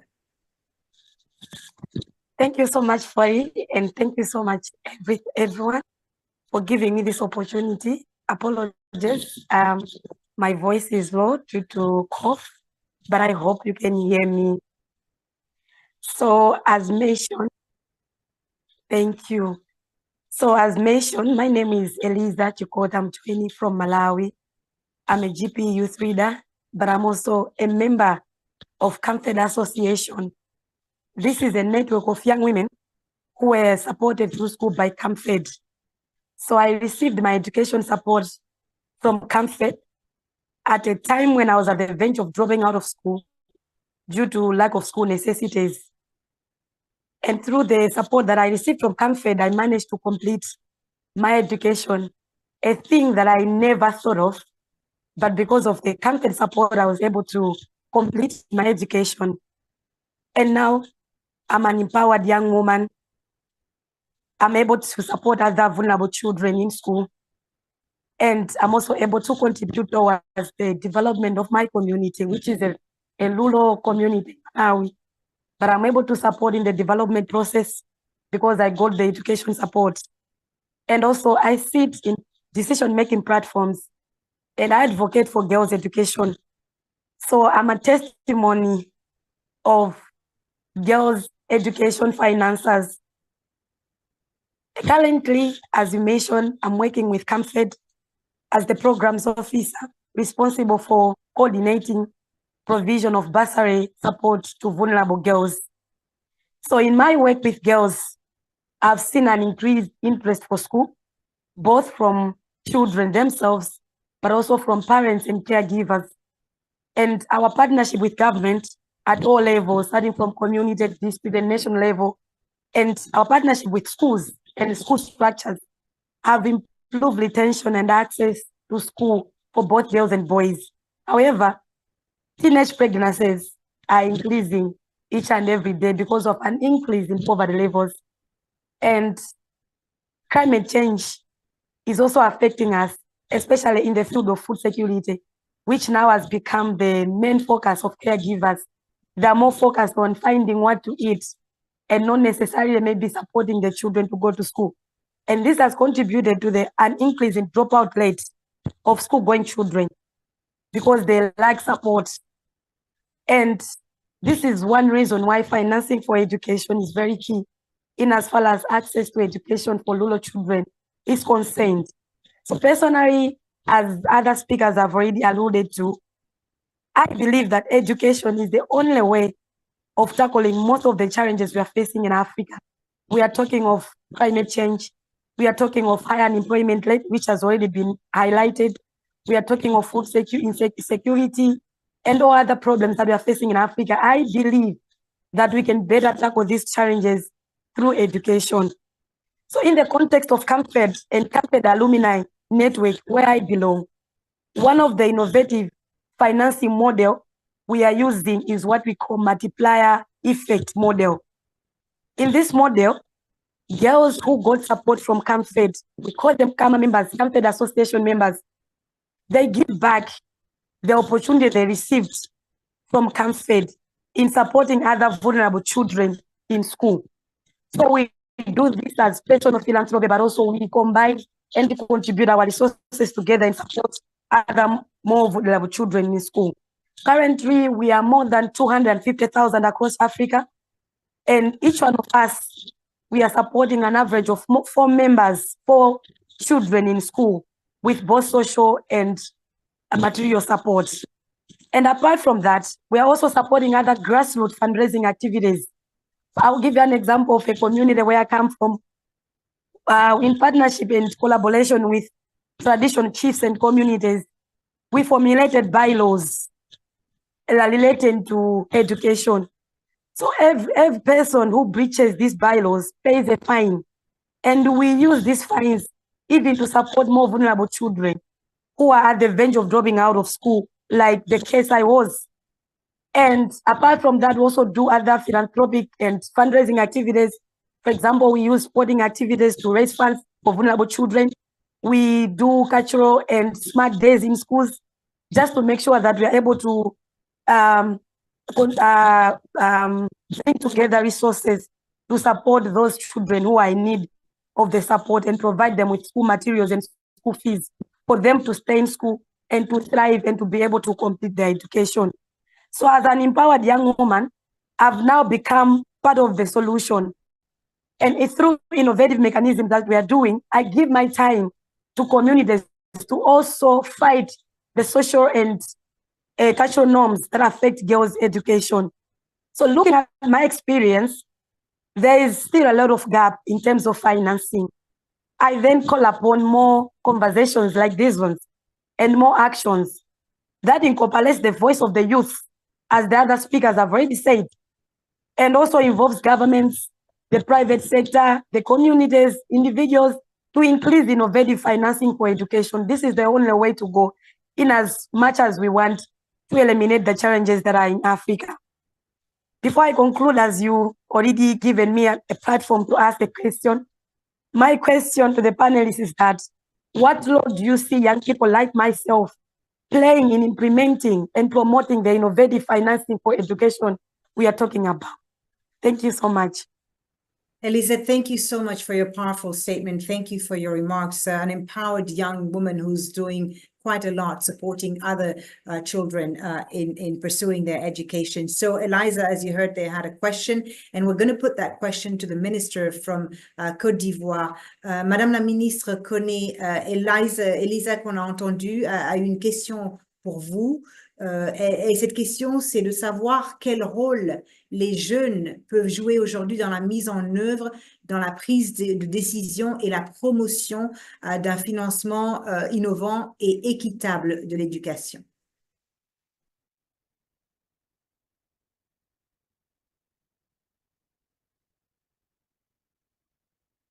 Madame la ministre, vous êtes toujours avec nous? Oui. D'accord. Donc, je ne sais pas si vous avez eu l'occasion d'entendre la question que posait la jeune fille du Malawi, Elisa, qui nous a fait un très beau discours sur la nécessité d'impliquer les jeunes plus dans ces conversations que l'on a aujourd'hui. Et sa question, c'était de savoir quel rôle les jeunes pouvaient jouer dans la mise en œuvre, la prise de décision et la promotion d'un financement innovant et équitable de l'éducation. Merci. Bon, la question de la jeunesse, je crois que tout le monde est conscient, c'est la jeunesse qui constitue le capital humain que nous recherchons. Et ils sont au départ, ils sont au milieu, ils sont à l'arrivée. La question de l'employabilité et tout ça, pour ce qui concerne la Côte d'Ivoire, les jeunes, pour la formation, en tout cas pour les jeunes sont inclus. Les jeunes, la voix des jeunes est prise en compte. Dans la mesure où, je vais vous dire que nous avons organisé, par exemple, en Côte d'Ivoire, les États généraux de l'éducation nationale et de l'alphabétisation.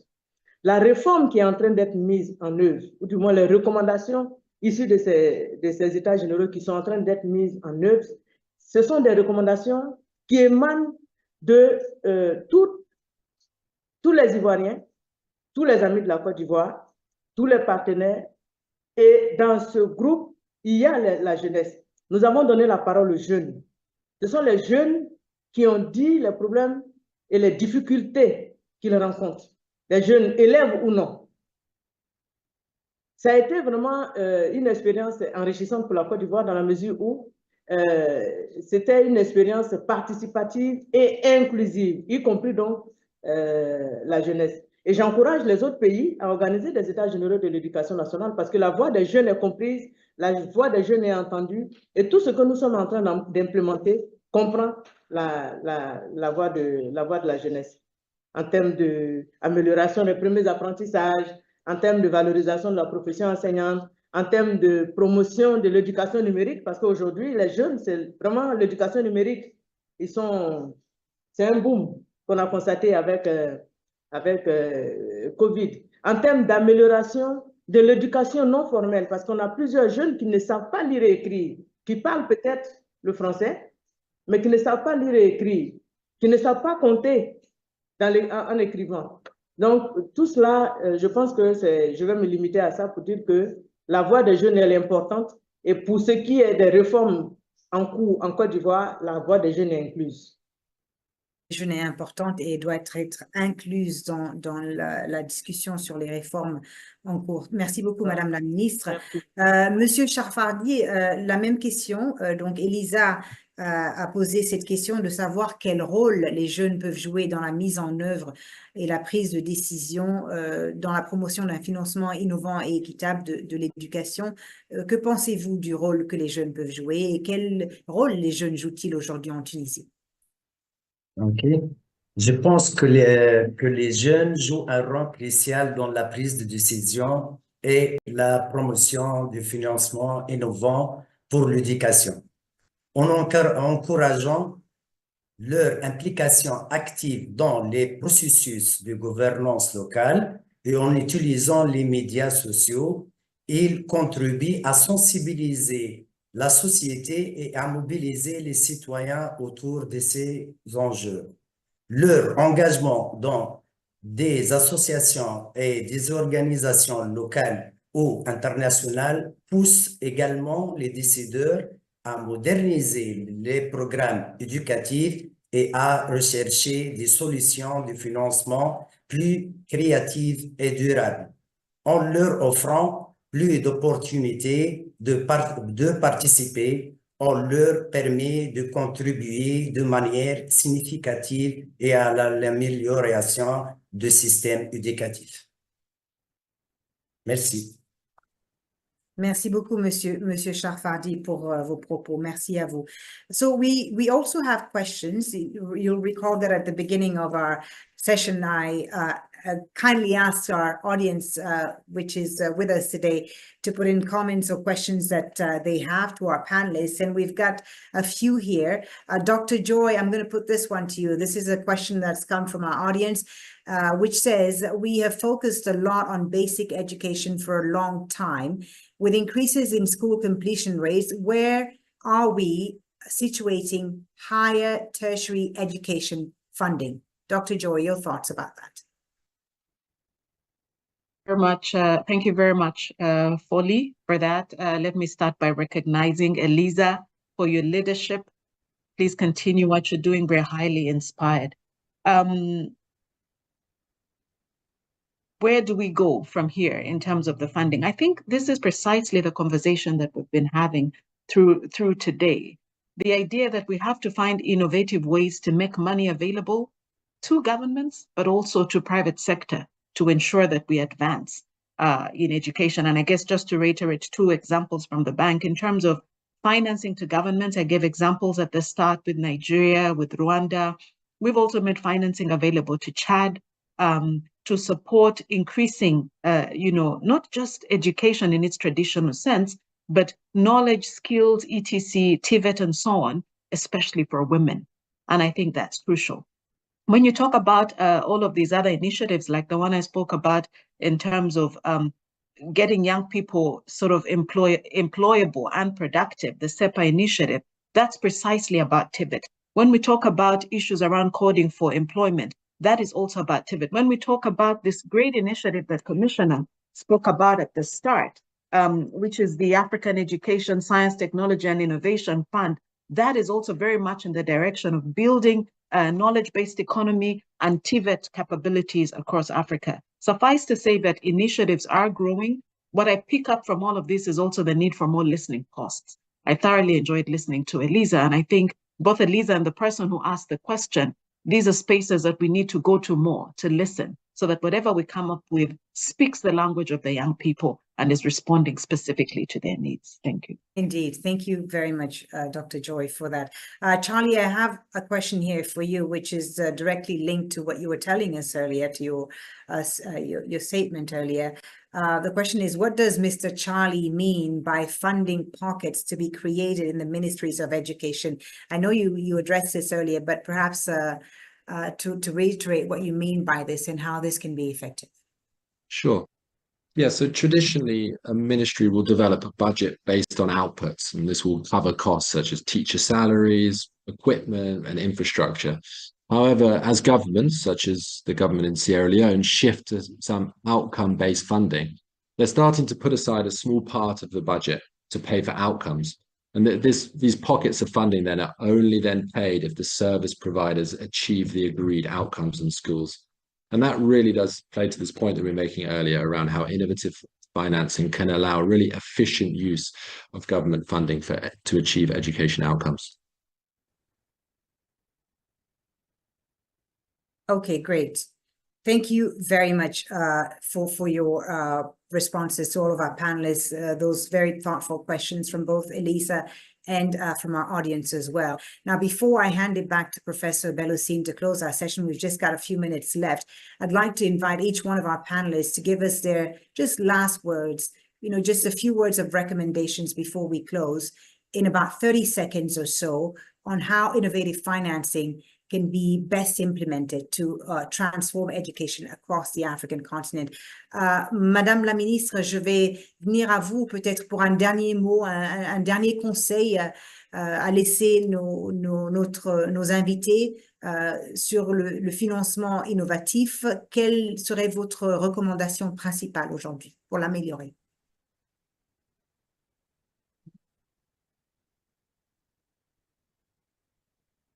Madame la Ministre, vous êtes avec nous?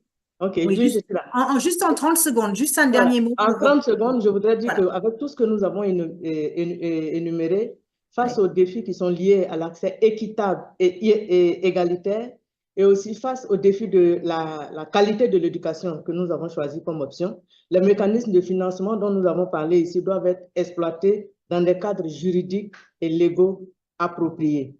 Et en Côte d'Ivoire, on a vu que nos performances s'améliorent grâce aux 4 mécanismes de financement dont on a parlé, et nous pensons qu'il faut approfondir notre exploration des mécanismes de financement dans la mesure où ce sont des initiatives qui soutiennent les priorités nationales en matière d'éducation, notamment pour nous l'amélioration des apprentissages, la réforme de la profession enseignante, le développement du numérique. Et les résultats que nous avons obtenus jusqu'à présent encouragent la poursuite des efforts. Je vous remercie. Donc, des résultats encourageants qui encouragent la poursuite des efforts. Merci beaucoup, Madame la Ministre, pour vos propos. Dr. Joy Kategekwa, just in 30 seconds, your final word of recommendation. So we are right on the money in talking about building human capital. It's an investment for now, and it's an investment for the future.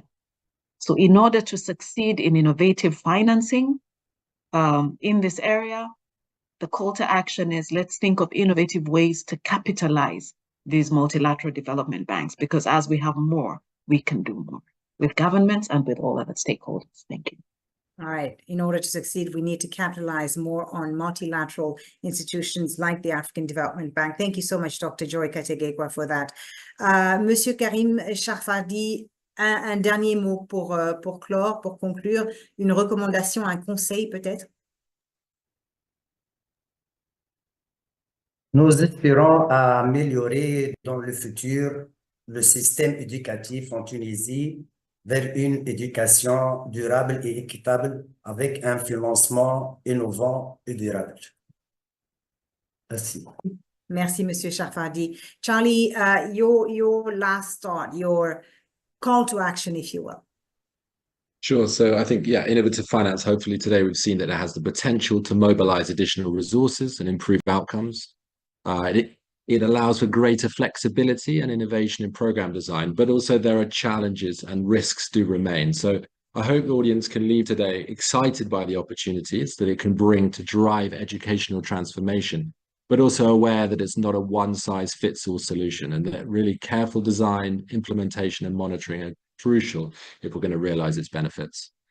Thank you very much, Charlie. And Elisa, as the youth voice in this panel and this discussion today, you have the last word. What is your call to action today? Actually, as we've all discussed and agreed that youths are human capital, as we conclude this webinar, I ask for more involvement of youths in our activities and our projects, starting from planning to implementation. We are willing to support the motions and please engage us at all levels. I would like to see a world, an Africa where every child is educated, and I believe that we'll get there, and together we can. Thank you so much. Thank you so much, Elisa. From planning to implementation, we must involve the youth.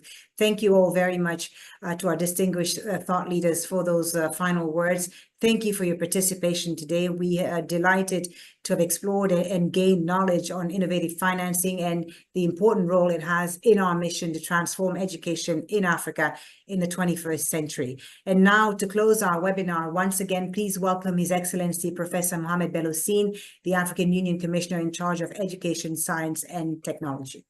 Professor. Thank you. Do you hear me? I'm happy we that hear you loud and clear. I was not disconnected all along, which is very good.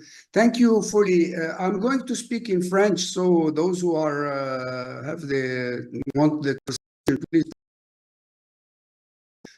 Alors que nous concluons le webinaire d'aujourd'hui, je peux dire vraiment que nous avons eu de riches discussions critiques et des idées partagées sur le financement de l'éducation en Afrique. Les voix des leaders de tout le continent ont fait écho à un message commun.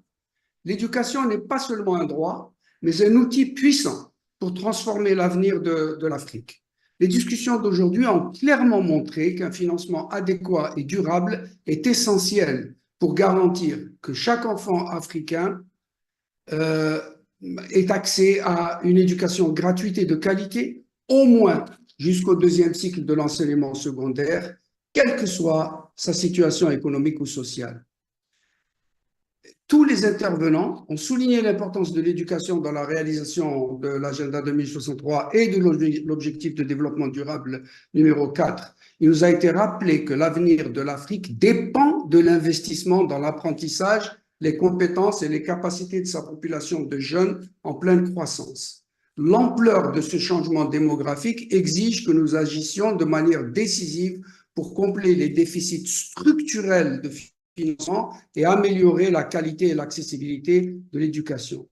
La nécessité de trouver des solutions de financement innovantes a été soulignée comme étant essentielle à l'intensification des efforts, mais néanmoins deux importants facteurs non financiers ont été mentionnés. Le premier, c'est l'engagement politique en faveur du financement de l'éducation au plus haut niveau des hiérarchies de prise de décision au niveau des pays. Le second est la nécessité d'amplifier la voix des jeunes, de les responsabiliser et de leur donner l'espace nécessaire pour contribuer aux décisions qui les concernent.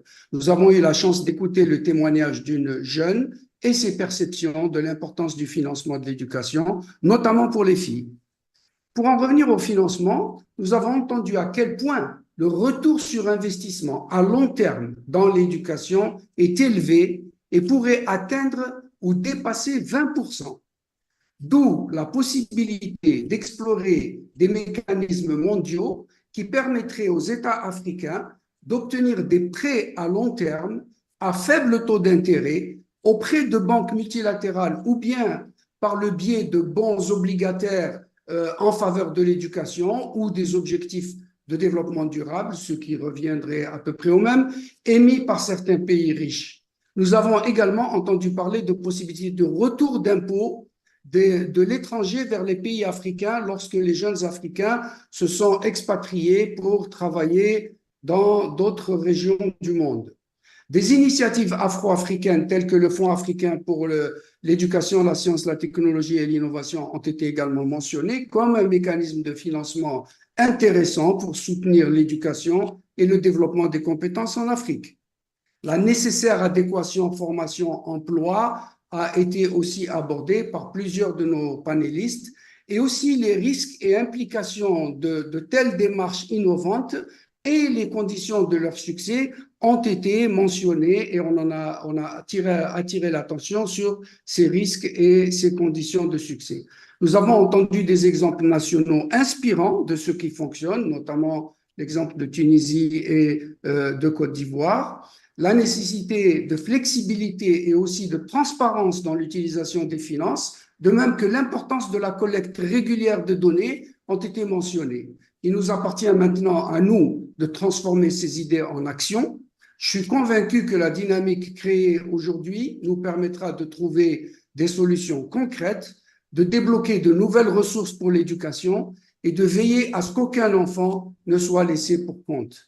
Mais l'idée maîtresse de tout ce débat est resté le besoin de trouver rapidement davantage de fonds pour l'éducation si on veut donner à l'Afrique la chance d'atteindre les cibles de l'objectif de développement durable numéro 4 d'ici à 2030.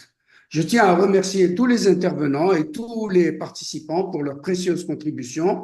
Ensemble, nous pouvons construire un avenir où chaque enfant africain aura la possibilité de s'épanouir, d'apprendre et de contribuer au progrès de notre continent. Partons donc d'ici aujourd'hui avec une détermination renouvelée à mobiliser davantage de ressources, à renforcer nos politiques et à créer un système éducatif qui donne à nos jeunes les moyens d'agir pour les générations à venir. Je vous remercie tous de votre aimable attention.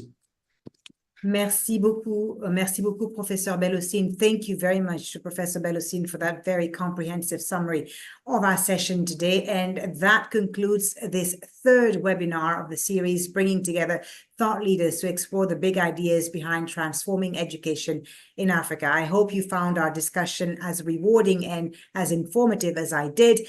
And we'll have one more exciting webinar in the series to mark the African Union's Year of Education. Details for you very soon, we promise. Thank you very much once again for your time on behalf of the African Union Commission, UNICEF, and GPE. Thank you for being with us. I'm Fuli Batibo, wishing you an excellent day wherever you are. Thank you for your time.